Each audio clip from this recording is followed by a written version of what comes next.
1942 ခုနှစ်နော်ဝေးနိုင်ငံထွန်ပန်းမြို့ရဲ့ရှေးအောင်ဖျားကျောင်းတစ်ခုကိုဂျာမနီရဲ့စစ်သားတွေကဝင်စီးနေခဲ့ပြီးအဲ့ဒီကခေါင်းဆောင်ဖြစ်သူဂျိုဟန်ဆိုတဲ့သူကဘာမှမသိတဲ့ရတနာတစ်ခုကိုရှာနေခဲ့ကအဲ့ဒီဘုံတော်ကြီးကတော့လုံးဝပေးမှာမဟုတ်ဘူးဆိုပြီးပြောနေခဲ့တယ်ပြီးတော့ဂျိုဟန်ရဲ့လုပ်ရက်တွေကမမှန်ဘူးဆိုပြီးပြောနေတဲ့အချိန်ဂျိုဟန်ကတော့အုတ်ကုတစ်ခုထဲမှာရှိနေတဲ့အပြာရောင်ဖန်လုံးလေးကိုယူလိုက်ပြီးအောက်ပစ်ချလိုက်ကအဲ့ဒါကအတူဆိုတာသိနေခဲ့တယ်သူအခုရှာနေတဲ့ပစ္စည်းက Tesseract လို့ခေါ်ပြီးတော့အိုဒီနက်ဖျားရဲ့ရတနာဆိုပြီးတော့လည်းတည်ထားခဲ့တာပဲဖြစ်ပါတယ်သူ့ရဲ့ရွာကမိသားစုတွေနဲ့ချင်းချောက်လိုက်ပြီးဒီနေရာအမှန်ကိုမေးပေမဲ့မဖြေတာကြောင့်သူကိုယ်တိုင်ပဲလေးဝက်ခန့်ကိုရှာကြည့်ရင်းနဲ့မှအဖိုးကြီးဖွက်ထားခဲ့တဲ့ Tesseract ရဲ့နေရာမှန်ကိုသိရှိသွားခဲ့တယ်အခုကာလကဒုတိယကမ္ဘာစစ်ဖြစ်နေတဲ့ကာလဖြစ်ပြီးအမေရိကန်ကလည်းစစ်ပွဲတွေကိုစတင်ဝင်လာပြီးဖြစ်တာကြောင့်စစ်သားစုဆောင်ရေးတွေလုပ်နေတဲ့အချိန်ပိန်ပိန်ညောင်ညောင်နဲ့ State Roger ဆိုတဲ့သူကသူလည်းရှေ့တန်းကိုဝင်ဖို့အတွက်ဖောင်နေတင်နေခဲ့ပေမဲ့ဒီတစ်ချိန်မှလည်းထပ်ပြီးတော့ငင်းခံလိုက်ရတယ်ဒါနဲ့ဆိုရင်9ချိန်မြောက်ရှိနေပြီဖြစ်ပြီးသူ့ရဲ့မျိုးရိုးတွေကလည်းစစ်သားမျိုးရိုးတွေဖြစ်ပေမဲ့သူကတော့ကျမ်းမာရေးပါချိုးသက်နေခဲ့တယ် Steve လည်းစိတ်ငြင်းငြင်းနဲ့ရုပ်ရှင်ရုံမှာရုပ်ရှင်သွားကြည့်နေတော့ရှေ့မှာကြည့်နေတဲ့သူကနိုင်ငံတော်စစ်တပ်ကိုစော်ကားနေခဲ့တာကြောင့် Steve လည်းမနေနိုင်တော့ပဲရှေ့ရကောင်ကိုဆရာကြီးသွားလုပ်နေခဲ့က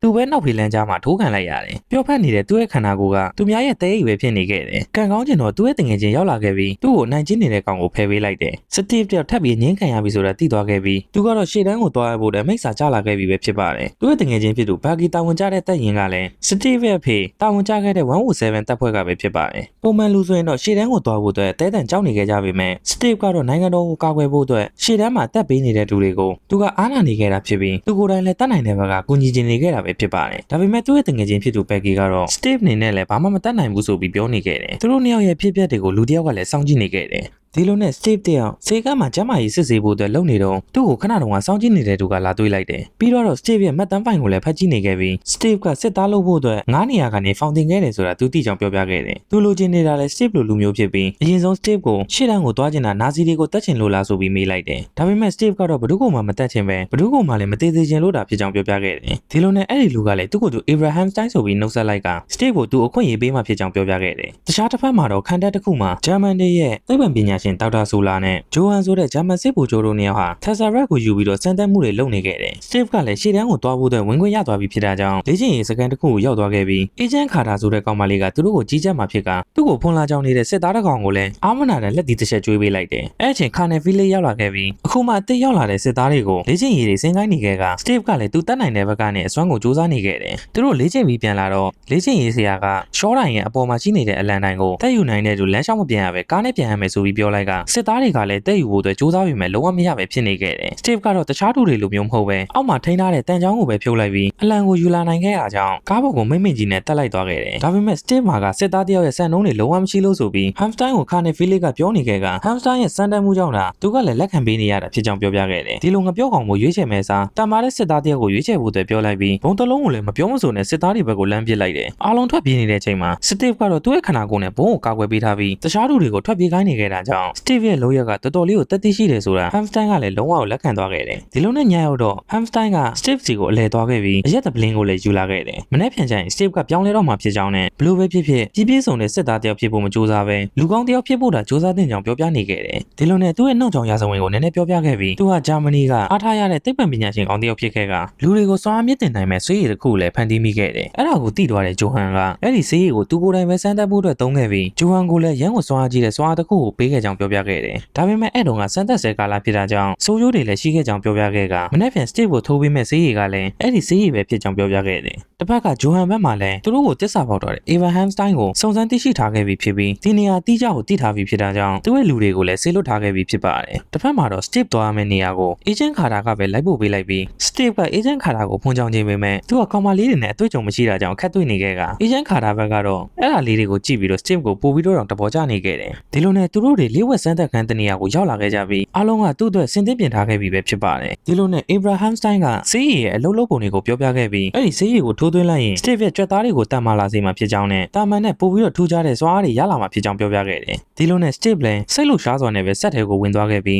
Abraham Stein ကလည်းသူပြင်စရာရှိတာတွေကိုပြင်နေခဲ့က Howard Stark ဆိုတဲ့သူကသူ့ကိုအပြေးအဝကူညီပေးနေခဲ့တယ် Abraham Stein ကပွဲလာကြည့်တဲ့စစ်ဗိုလ်တွေကိုလည်းသူကနည်းငယ်ရှင်းပြပေးနေခဲ့ရပြီးဆေးရည်9ပလင်းရှိတဲ့ထဲမှာ4ပလင်းကို Steve ထဲကိုထိုးသွင်းဖို့အတွက်ပြင်နေခဲ့ ကြတယ်ဒီလိုနဲ့ဆေးရည်ကိုစသွင်းလိုက်ပြီးသူတို့ရဲ့ power ခလုတ်ကိုစတင်အသက်သွင်းလိုက်က Steve နေထားတဲ့စက်ခန်းကလည်းသူ့ကိုပိတ်သွားခဲ့တယ်ဒီလိုနဲ့ပဲ power ကိုတဖြည်းဖြည်းချင်းဖွင့်လာခဲ့တာကြောင့်မြို့တစ်ခုလုံးကရှိတဲ့လျှက်စစ်အားတွေပေါ်လာခဲ့ပြီးစက်ထဲမှာလည်းအလင်းနဲ့ရောင်ကြီးကရန်ကိုတောက်နေခဲ့တယ်အဲ့အချိန်မှာ Steve ရဲ့ order လည်းကြားလိုက်ရတာကြောင့်အားလုံးကလည်းစိတ်ပူနေခဲ့ကအေဂျင့်ခါတာကပါစက်ကိုပိတ်လိုက်ဖို့အတွက်လာပြောနေခဲ့တာကြောင့်စက်ပိတ်ကြတော့မယ့်ချိန် Steve ကဆက်လုပ်ဖို့အတွက်ပြောလိုက်ပြီး power လည်းဂိတ်ဆုံးထိကိုပွင့်သွားခဲ့တယ်ဒီလိုနဲ့ခဏကြာမှာတော့မီးစက်တွေအားလုံးပြတ်စီသွားခဲ့ပြီးအားလုံးကစိတ်လှုပ်ရှားစွာနဲ့စောင့်ကြည့်နေတဲ့အချိန် Steve ရှိနေတဲ့ဆက်ကပွင့်သွားခဲ့ကစန်တာချက်ကလည်းလုံးဝကိုအောင်မြင်သွားခဲ့တယ် Steve တယောက်ကြွက်သားတွေနဲ့ပြန်ထွက်လာခဲ့ပြီးခါနယ်ဖီနစ်ကတော့လုံးဝမယုံကြည်နိုင်ဖြစ်နေခဲ့တယ်အယိုးဖွဲ့စည်းပုံတွေပါတိုးတက်လာခဲ့တာကြောင့် Steve တယောက်ရက်တွေပါထွက်လာခဲ့ပြီးဖြစ်ပါတယ်ဒါပေမဲ့အဲ့ဒီချိန်ပွဲကြီးတဲ့လူတွေထဲမှာဂျာမန်ဘက်ကတရှိုတွေရှိနေခဲ့ပြီးနောက်ဆုံးကြံရှိတဲ့ဆေးရည်ကိုယူက Abraham Stein ကိုလည်းတနက်နဲ့နှစ်ချက်ပစ်ခဲ့လိုက်တယ်ဆေးရည်ကိုယူပြီးတော့ထွက်ပြေးဖို့ပြင်နေတဲ့ချိန်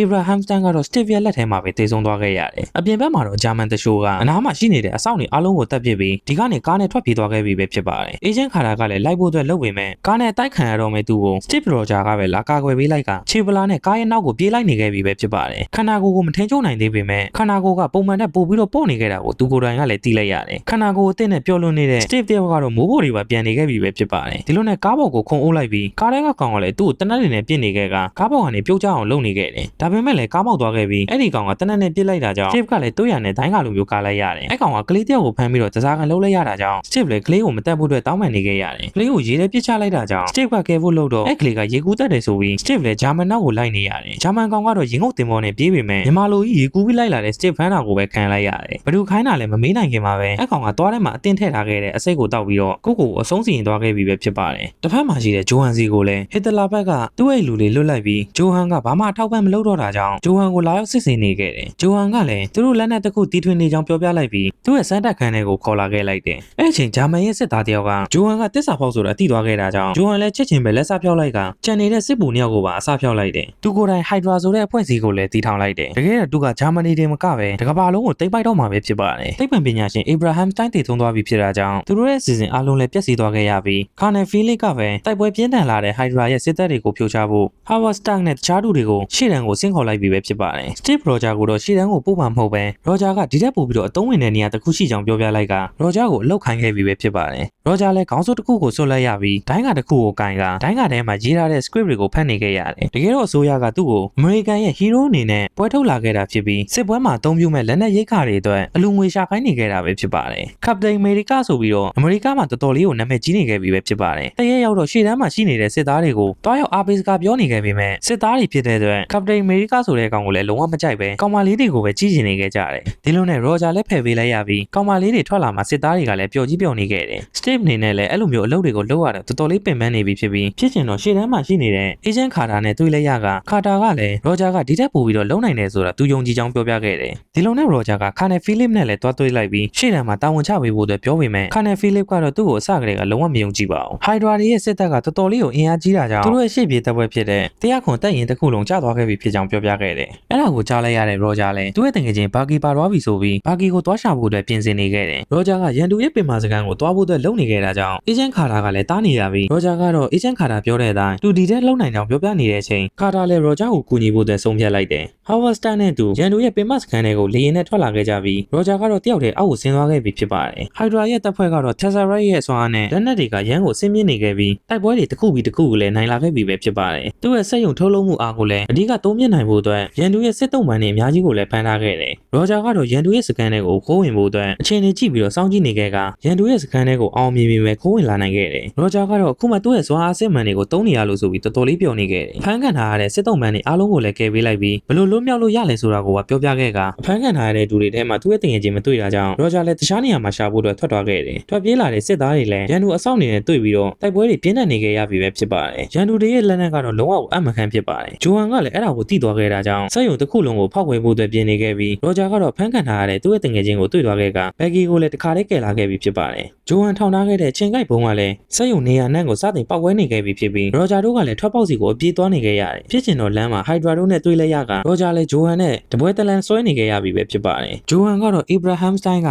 Roger ကိုစွမ်းအားပေးခဲ့တာကအမားကြီးပဲလို့ပြောလိုက်ကသူကမှစွမ်းအားအစစ်မှန်ဖြစ်ကြောင်းပြောလိုက်ပြီးသူ့ရဲ့လူသားမျက်နှာဖုံးကိုလည်းခွာချလိုက်တယ်သူကမှတကယ်တန်မာမှုရဲ့အစစ်မှန်ပြရုပ်ဖြစ်ကြောင်းပြောကထွက်သွားခဲ့တယ် တစ်ဖက်မှာတော့ခါနယ်ဖီလစ်ကကင်နောက်တွေလွတ်ပြီးတော့ရောဂျာတို့ကိုလိုက်ရှာနေခဲ့ပေမဲ့ဘာရဲရောင်မှမတွေ့တာကြောင့်ရောဂျာကိုတေးပြီးဆိုပြီးတော့တည်င်းပို့အတွက်လုပ်နေခဲ့တယ်ဒါပေမဲ့ရောဂျာကတော့ရောဂျာပဲမဟုတ်သူကယ်လာတဲ့အကျဉ်းသား400ကျော်နဲ့ဟိုက်ဒရာရဲ့စခန်းကိုပါပြက်ဖြုတ်ခဲ့ပြီးလက်နက်နဲ့တင်ကားတွေကိုပါတည်လာခဲ့တယ်အားလုံးကလည်းဝမ်ပတ်တာတာနဲ့စောင့်ကြည့်နေခဲ့ကြကနောက်ဆုံးမှာတော့ခါနယ်ဖီလစ်လည်းရောဂျာကိုအတိမပြုတ်လိုက်ပြီပဲဖြစ်ပါတယ်စတေးရောဂျာကစစ်ဗိုလ်ချုပ်တွေရဲ့အစည်းအဝေးခန်းထဲမှာရောက်လာခဲ့ပြီးဟိုက်ဒရာရဲ့ပင်မစခန်းကိုသူခိုးဝင်တော့ကရလာတဲ့သတင်းချက်လက်တွေကိုပြောပြနေခဲ့ကဟိုက်ဒရာရဲ့အဓိကစိတ်ယုံကြည်တွေကဘယ်မှာရှိလဲဆိုတာကိုပြောပြနိုင်ခဲ့တယ်စတေးရောဂျာတယောက်သူ့ရဲ့ကိုယ်ပိုင်တပ်ဖွဲ့အတွက်အချစ်ဆုံးတငယ်ချင်းဖြစ်တဲ့ဘက်ကီနဲ့စုဖွဲ့လိုက်ပြီးကပရင်မေကာရဲ့ဝတ်စုံကလည်းသူ့အတွက်အဆင်ပြေတယ်လို့ခံစားရတာကြောင့်အဲ့ဒီဝတ်စုံနဲ့ဝတ်တော့မှာဖြစ်ပြီးအေဂျင့်ခါတာကလည်းမနေ့ပြန်ကြရင်ဟာဝတ်စတာကရောဂျာအတွက်လက်နက်တွေတီထွင်ထားကြောင်းပြောပြခဲ့တယ်ဟာဝတ်စတာကတော့ရောဂျာတို့ဟိုက်ဒရာရဲ့စစ်တပ်ကနေရရှိခဲ့တဲ့တက်ဆာရာရဲ့စွမ်းအားကိုစမ်းသပ်ကြည့်နေခဲ့ပြီးသူကိုယ်တိုင်တော့မှနားမလည်နိုင်တဲ့နည်းပညာတွေပါနေခဲ့တာကြောင့်အံ့ဩနေခဲ့တ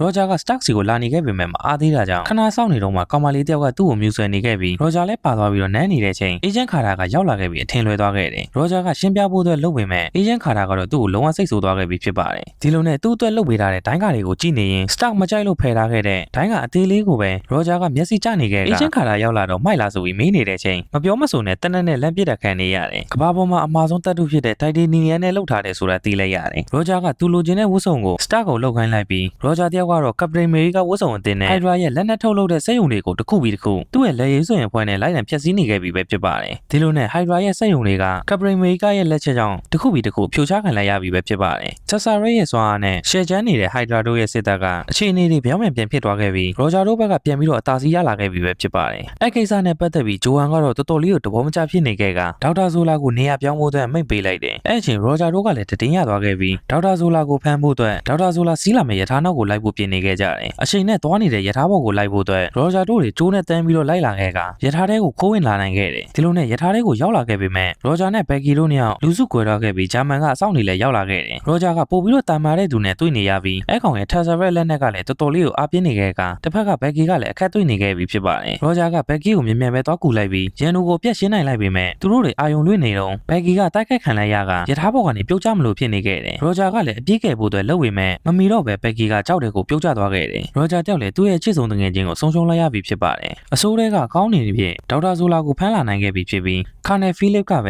ဲဒေါက်တာဇိုလာကိုဟိုက်ဒရာရဲ့အသွင်ရေးစီစဉ်တွေကိုစစ်ဆေးဖို့အတွက်လုပ်နေခဲ့ပေမဲ့ဟိုက်ဒရာရဲ့ဦးတည်ချက်ကတကဘာလုံးကိုဖြစ်ကြောင်းပြောပြလိုက်ကဂျိုဟန်မာကအတော်မတက်နိုင်တဲ့လောဘတွေရှိနေကြောင်းပြောပြခဲ့တယ်တစ်ဖက်ကဂျိုဟန်ကလည်းတကဘာလုံးကိုဖျက်ဆီးမဲ့သူ့ရဲ့စီစဉ်ကိုစတင်လိုက်ပြီးသူ့ရဲ့အဆင့်မြင့်ထားတဲ့ဟိုက်ဒရာစစ်သားတွေကိုစစ်စင်ရေးကိုစဖို့အတွက်အမိန့်ပေးလိုက်ပြီးပဲဖြစ်ပါတယ်တစ်ဖက်မှာတော့ရောဂျာကသူ့ရဲ့ချစ်ဆုံးတငယ်ချင်းကိုဆုံးရှုံးလိုက်ရလို့ဝမ်းနည်းနေတဲ့ချိန်အေဂျင့်ခါတာကပဲလာရောက်နှိမ့်သိမ့်ပေးနေခဲ့တယ်ခါနယ်ဖီလစ်ကဒေါက်တာဇိုလာစီကနေရလာတဲ့အချက်လက်တွေကိုပြောပြနေပြီးဟိုက်ဒရာရဲ့ပင်မစခန်းကိုလည်းတည်ထားပြီးဖြစ်ကြောင်းပြောပြခဲ့တယ်သူ့ရဲ့အဓိကပင်မတပ်ဖွဲ့ကလည်းအဲ့မှာရှိနေခဲ့တာကြောင့်သူတို့ဘက်ကနေစတင်တိုက်ခိုက်ဖို့လည်းခက်ခဲနေကြောင်းပြောနေတဲ့ချိန်ရောဂျာကတော့သူတို့တွေမြန်မာလူကြီးပဲသွားတိုက်ခိုက်မယ်ဆိုပြီးရောဂျာတယောက်သူ့ရဲ့အထူးစစ်စင်ရေးတပ်ဖွဲ့နဲ့ရှေ့ကိုစီတက်လာခဲ့ပြီးဖြစ်ပါတယ်အမိုက်စာဆိုင်ကယ်တွေနဲ့ထွက်လာခဲ့ပြီးဟိုက်ဒရာတို့ရဲ့ပင်မစခန်းစီမရောက်ခင်မှာပဲသူတို့ဆိုင်ကယ်တွေကတိုက်ခိုက်ခံလိုက်ရတယ်ရန်တို့ရဲ့အဆင့်မြင့်လက်နက်တွေကြောင့်ရောဂျာကသူ့ရဲ့အဖွဲ့သားတွေတယောက်ပြီးတယောက်ကိုဆုံးရှုံးလိုက်ရပြီးနောက်ဆုံးမှာတော့ရောဂျာတယောက်ရှေ့ဆုံးကနေရန်တို့ရဲ့ခံတပ်တွေကိုစတင်ဖြိုချလိုက်တယ်ပြီးတော့အဆောက်တွေကိုလည်းသူတယောက်တည်းဝင်ကျုံနေခဲ့ပြီးရောဂျာတယောက်တဲတန်စူးစမ်းနေခဲ့ပေမဲ့လည်းသူတက်နိုင်တဲ့အတိုင်းအတာကကျော်လွန်သွားခဲ့ပြီးဖမ်းခံလိုက်ရတယ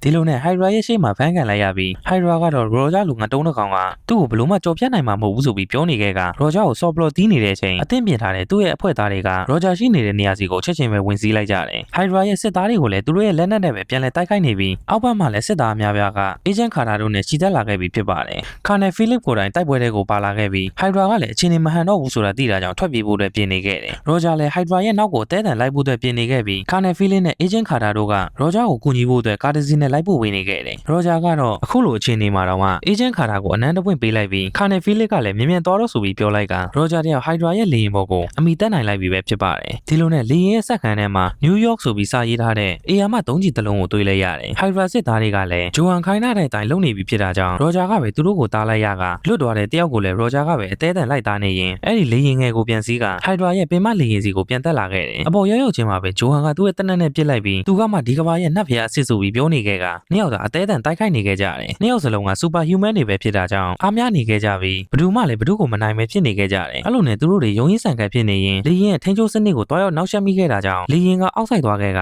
ယိုဟန်ကပဲလေယာဉ်ကိုပြန်ထိန်းလိုက်ရတယ်ပြန်ငိမ်သွားတာနဲ့ယိုဟန်ကရောဂျာကိုတနက်နဲ့လမ်းပစ်လိုက် လိုက်ပေမဲ့ရော်ဂျာကတော့ရှောင်းလင်းတိုင်းတက်နေခဲ့ပြီးသူ့ရဲ့ Vibranium နဲ့လှုပ်ထားတဲ့ဒိုင်းနဲ့ယိုဟန်ကိုတစ်ချက်ပေါက်လိုက်က Tesseract တို့ကိုတိုက်မိသွားခဲ့တယ်။ယိုဟန်က Tesseract တို့ကိုကင်လိုက်တဲ့ချိန် Tesseract ကစွမ်းအားတွေဖြတ်ထွက်လာခဲ့ပြီးယိုဟန်ရဲ့ခန္ဓာကိုယ်လည်းပျက်စီးသွားခဲ့က Tesseract လည်းလေယာဉ်ပေါ်ကနေပြုတ်ကျသွားခဲ့တယ်။ဒီလိုနဲ့ဆက်သွယ်ရေးဆက်နဲ့ရော်ဂျာကအေဂျင့်ခါတာတို့ကိုလမ်းဆက်သွယ်လိုက်ကသူကလေယာဉ်ကြောင်းနားမလည်ပေမဲ့လေယာဉ်ပေါ်မှာဒုံးကျည်တွေပါကြောင်းနဲ့နယူးယောက်ကိုဦးတည်နေပြီဆိုပြီးတော့လည်းပြောပြလိုက်ကအေဂျင့်ခါတာကလည်းဆင်းသက်လို့ရမယ့်နေရာကိုပြောပြပေးမယ်ဆိုပြီးပြောနေခဲ့ပေမဲ့ရော်ဂျာကတော့သူလေယာဉ်ကိုပြတ်ကျအောင်လုပ်လို့ရကြောင်းပြောပြခဲ့တယ်။အေဂျင့်ခါတာကတော့တားနေခဲ့ပေမဲ့လည်းရော်ဂျာကတော့ဒါဟာသူ့ရဲ့ဆုံးဖြတ်ချက်ဖြစ်ကြောင်းပြောပြလိုက်ကလူအများကြီးရဲ့အသက်ကိုကယ်ဖို့အတွက်သူ့ရဲ့အသက်ကိုစတေးဖို့ဆုံးဖြတ်လိုက်ပြီပဲဖြစ်ပါတယ်။မတတ်နိုင်တော့တဲ့အေဂျင့်ခါတာလည်းမနေ့ပြန်ကျရင်အတူတူတွဲကားဖို့အတွက်တောင်းဆိုနေခဲ့ပြီးရော်ဂျာလည်းလာခဲ့ဖို့အတွက်ကတိပေးလိုက်ကရော်ဂျာရဲ့ဆက်သွယ်ရေးလိုင်းကချက်ချင်းပဲပြတ်တောက်သွားခဲ့တယ်။တစ်ဖက်မှာတော့ရော်ဂျာစီးလာတဲ့လေယာဉ်ကတဖြည်းဖြည်းချင်းရေခဲတောင်တွေကိုနှိမ့်မြုပ်သွားခဲ့ပြီဖြစ်ပါတယ်။ရော်ဂျာရဲ့စတေးမှုနဲ့ပဲကမ္ဘာစစ်ကြီးလည်းပြီးဆုံးသွားပြီးငြိမ်းချမ်းရေးရသွားခဲ့ပြီပဲဖြစ်ပါတယ်။ Stark ကလည်း Tesseract ကိုရှာတွေ့သွားခဲ့က